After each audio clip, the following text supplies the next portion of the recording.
what's up guys? For today's video ay share namin ang aming sea travel experience with MV2Go Maligaya. So kumuha muna kami ng ticket kasi yun yung pinaka first step na kailangan makonfirm mo na ang biyahe nyo bago nila ipaprocess yung ticket ng motor. At dito mismo sa ticketing office ng To-Go, malapit sa pier, mismo ipaprocess yung ticket ng motor. At after makuha yung mga tickets nyo, kailangan nyo din magpa-clearance sa CPA. At magbayad na rin ng terminal fee for less hassle. Mas maganda guys na magpabook kayo 2 to 3 days before yung biyahe. At dyan kami babalik sa Pier 3 soon. The next day. Kailangan naman 3 hours before ang biyahe ay nandun na kayo sa pier kasi hahatid niyo yung motor doon sa holding area. So habang nag-antay ako dyan, si Jetro ay hinatid niya na yung motor doon sa holding area. At yan naman ang next step, ipapasok na kami para i-check or mag-x-ray scan ng mga bags at other belongings. Yan, lahat yan i-check bago pumasok ng terminal. Medyo maraming tao guys, pero hindi lahat yan ang biyahe Manila. Yung iba sa ibang lugar sila babiyahe. Diyan lang kasi yung terminal na maghintay. At ito yung itsura ng terminal sa loob. Marami namang mga vacant na upuan. Diyan kami maghintay para pick upin ng shuttle bus. At yan na nga, nakasakay na kami sa shuttle bus papunta na sa barko. Excited yarn.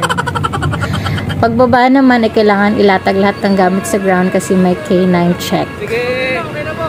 At paakyat na kami guys sa barko. Gabi na yan.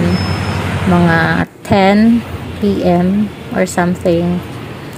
At sa taas meron ding mag-check ng ticket. Tapos hahawakan din muna nila yung ticket, kukunin nila at hihintayin nyo lang sa may lobby na tawagin kayo at para ibigay ulit yung ticket. Yan, patiently waiting. At yung tinawag na kami ng isang crew ng To-Go. Ayan, sumunod lang kami sa kanya paakyat kasi yung room namin ay nasa 3rd floor. Yan.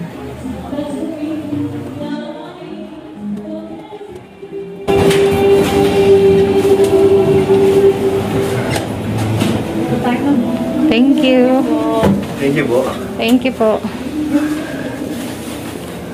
Sir, pahiram na lang din po ako ng isang bite. So, ito yung room namin guys. Ito yung state room. Ang ganda niya. Wala kaming choice nang kumuha kami ng ticket kasi fully booked na yung economy. At ito lang yung available na slot. Yung state room na to. Pero sulit naman siya. Kasi 7-2 lang. Good for 2 person in one room. Tuwang-tuwa si Jetro. Kasi makapag-relax siya ng maayos. Yan, may 2 beds. Ang cute niya at malinis.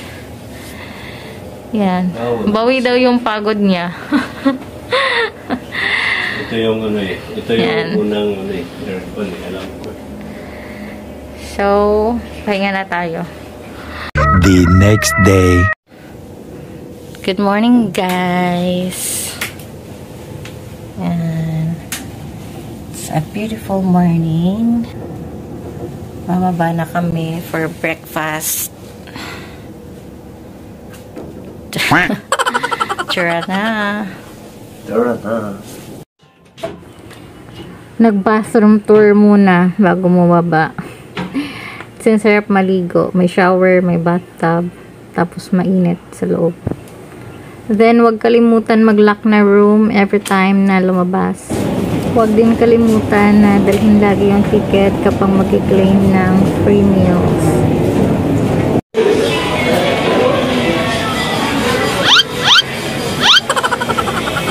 Excited na kaming kumain pero nung binigay namin yung ticket hindi kasi namin alam sa Horizon pala kami guys, hindi pala doon sa regular lane.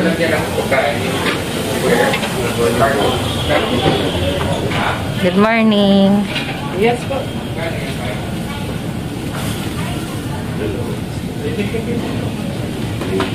To go travel. Ito na lang. Wow, nakita yung dagat.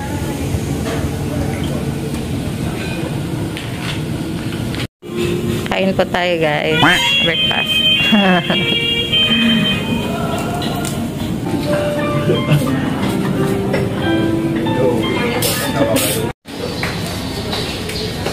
Dito naman yung regular lane. Exit.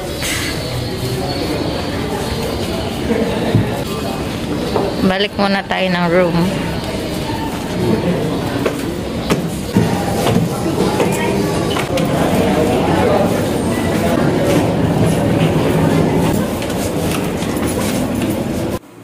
After namin mag-breakfast ay nanood muna si Jethro ng kanyang mga paboritong palabas ng mga action movies.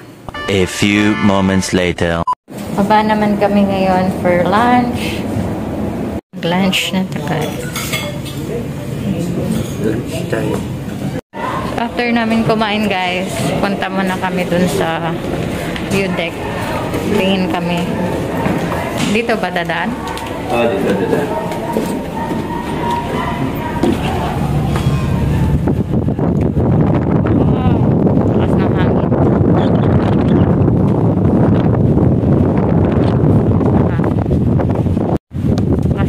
Lumilipad yung buhok ko.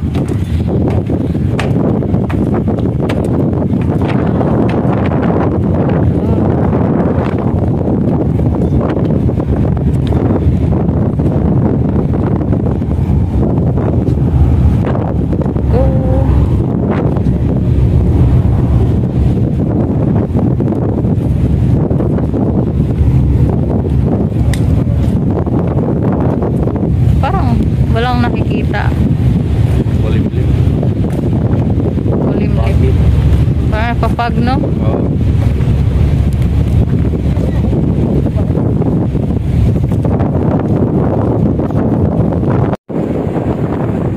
Pa-smile-smile lang yan. Pero mamaya, hirap na mag-supply yan.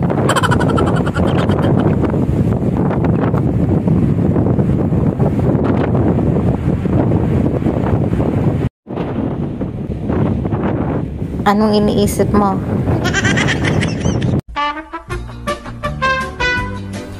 Ito pala yung mga makikita nyo dito sa first floor. Prayer room dito. Clinic. And KTV. May salon din. Lobby. Yan. Elevator. Dito yung KTV.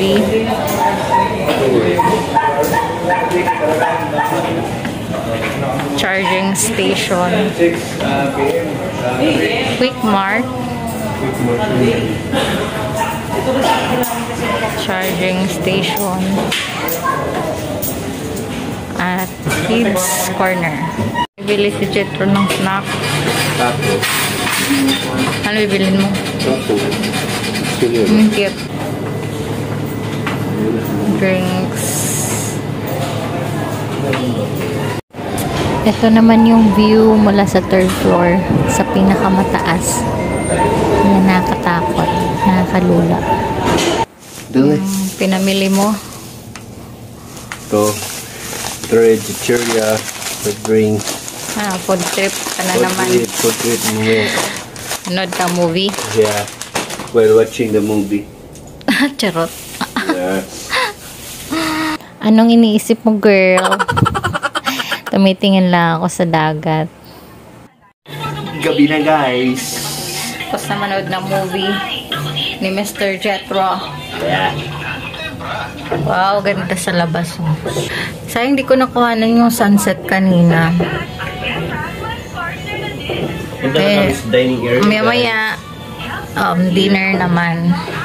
Hey guys, nakapila na kami for dinner.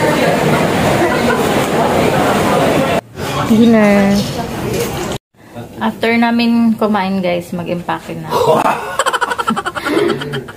Kasi malapit na dumating. Maya-maya. Naka-ready na yung bag. Magbibihis ka pa. So guys, kinuha na yung susi ng room.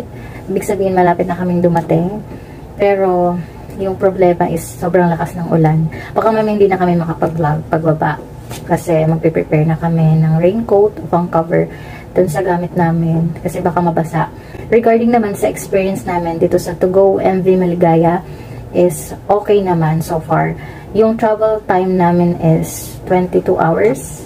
Meron ding mga barko nila na abot ng 2 days. Depende po yon sa barko na mabubook nyo. Pwede nyo siyang i-check sa kanilang website. Pwedeng mag-book online at pwede rin sa mga To Go ticketing office. So kami naman ay sa ticketing office kami mismo kumuha kasi meron kaming rolling cargo which is yung motorcycle. Yung nakuha naming ticket is a stateroom. Pero sulit na siya kasi yung 7,200 is good for 2 na. At may free na 3 meals which is breakfast, lunch, tsaka dinner. At yung food naman is okay. Yung room is okay. Yung accommodation, malinis. So, sulit naman yung ticket price. Yung sa motor naman na price is iba yon, separate pa yon. Depende kasi yon sa motor na ikakarga nyo, yung price. At depende rin sa declared value.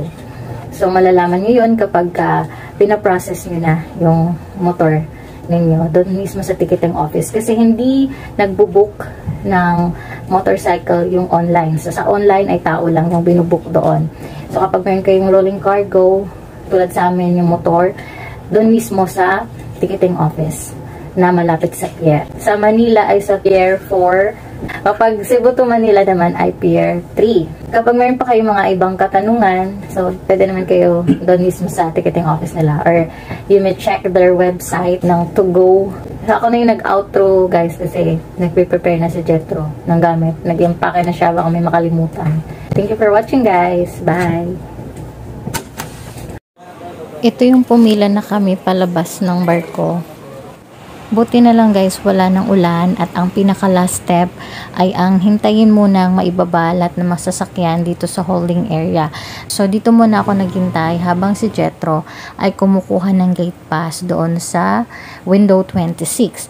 At dahil naka-break pa yung magbibigay ng gate pass at hindi pa naibaba lahat ng mga sasakyan, kailangan mo tong hintayin na mag-open. Medyo matagal sila nag-open guys. Almost 2 hours din naghintay yung mga riders na yan para makuha yung gate pass kasi hindi ka makalabas nang walang gate pass.